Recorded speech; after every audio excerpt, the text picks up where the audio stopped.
Hi, I'm back. So Ethel and Mason ran the housework for Brownings. It was Mason who got frailer and frailer. By winter, he was light as a shadow, and his face was all eyes, and he coughed and coughed. My little bedroom was within earshot of the stable of the Scott Brownings, and I could hear him hacking and racking away. It was pitiful. One November morning, I crept into the foggy darkness with a shawl, and I whispered over the wall. Only Ethel whispered back, "Where's Mason then?" I says, and Ethel tells me he is being put off. Mrs. says he's slacking off the work. She tells me they're going to get a girl instead because girls is stronger. So that means that the girl will be hired to replace Mason as he has been fired. And where did he go? I asked. It really upset me. Weather like this, we are having mist straight up from the river and a smack of frost with it. Don't know, said Ethel. He took his bundle and disappeared. 3 mornings later, Mason was under the wall again. Dear knows we had been, but his bundle had been pitched, and he hadn't eaten since he had been turned off. He was shivering and quite worn out. "I'm lying up at the stables for a bit," he whispered. It was the only place I could think of. "No one will know. They never goes there." "Does Ethel know?" He said. "She's weak. She's bound to let on the lady to save herself in the case they found out later.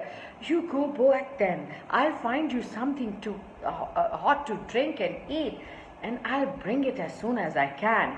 After the mistress had had a breakfast, I drained off the tea from the pot and warmed it up in a little saucepan with some sugar and a pinch of ginger, like our mom did for fevers.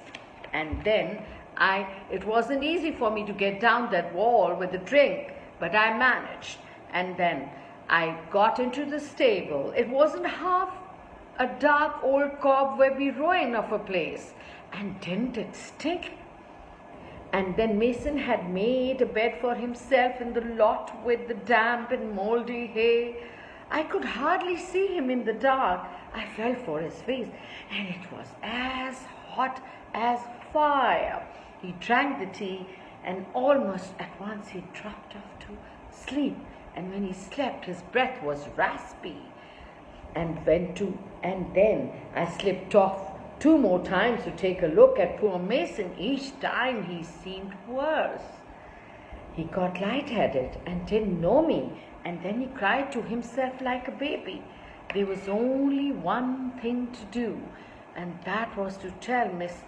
So I did. I owned up to everything of stealing scraps and food and bread and jam for these kids.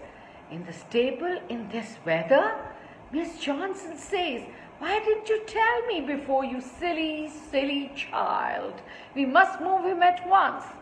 So Miss went down and tapped on the door, and there was Ethel, scared like anything. And then we ran to the loft. Poor Mason was rough, bad by now, and he breathed all the time like he was choking. Miss sent that sniveling Ethel back to the house for blankets, and she sent me down the street to get the doctor and to fetch a policeman. That Ethel just watched with fear, and there was only one place for Mason, and then that was Miss Johnson's cottage in the spare bedroom where the nice lady friend stayed. Oh, I got a fire going and Ethel warmed bricks in the oven for the bed. And then the constable carried poor Mason down. He was coughing and muttering and light-headed all the time. Ethel was too frightened. She couldn't go back to the masters. And then gossip spreads like butter in hot weather. Next day, ladies were in and out with jars of jelly and cups of broth. Soon the vicar came with a big gentleman. A vicar is a priest in check trousers who was in a real old state of rage, very angry. He was a newspaper writer. He and the vicar went to see the Brownings. I don't know what was said or how it came out in the papers. And those fat frauds were moved from the district soon afterwards.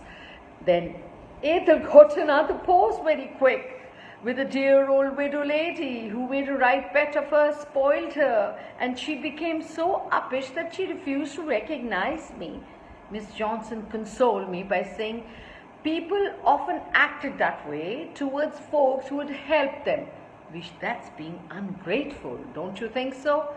Okay, darn mean thing to do. What about Mason? Well, it was sad, really, but he was poor and unwanted. He had never had enough nourishment inside him to fight back on, and this disease, no way. I woke up early and I crept across the landing to the spare bedroom, and there he was, and there she was, Mina Smith. She was fast asleep and holding his hand, and him quite cold and dead. The poor little Dick Mason, he died. Okay. Miss Johnson's was very cut up at that time. She cried and cried as if poor Mason had been a real relation. He'll be all right, I tell her. 3 hot meals a day and a nice white outfit and wings to get around with, and no one to hustle him about in the heaven. And he deserves it. And that's what we thought where he was. He deserved it. See how he's dying and Miss Johnson is holding his hand. And this is where he has been tucked in the guest room.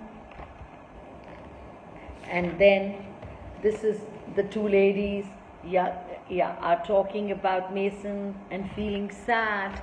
So what a nice little girl. What a lovely autobiographical anecdote. Let me know how you liked it. Bye-bye.